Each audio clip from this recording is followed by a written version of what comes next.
1985, sur l'île portugaise de Madère. Ce qui est fou, c'est que ses parents ont d'abord pensé à l'avortement. Ils étaient pauvres et pouvaient à peine nourrir leurs 3 autres enfants. Son père était jardinier et responsable de l'équipement du club régional CF Andorinha. Son père emmenait souvent son fils de 3 ans au travail.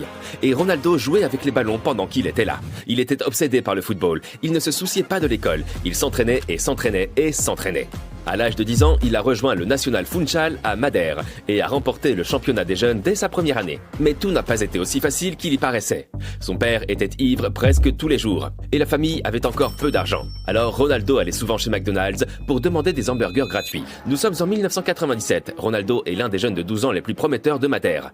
Et il a une chance unique. Une séance d'essai au Sporting Lisbonne. Les recruteurs ont vu un petit garçon maigre, mais sur le terrain, il était fantastique et ils ont décidé de l'emmener à Lisbonne. Mais ce que Ronaldo ne savait pas à l'époque, c'est que cela allait être extrêmement difficile pour lui. On se moquait de lui à cause de son accent madérien. Il était seul, loin de sa famille et de ses amis, à seulement 12 ans. Peut-être était-il préférable de prendre l'avion pour retourner à Madère. Il a décidé de rester et de montrer à tout le monde à Lisbonne de quoi il était capable. Ses coéquipiers et ses entraîneurs étaient subjugués par sa mentalité d'entraînement. Il était le premier sur le terrain et le dernier à le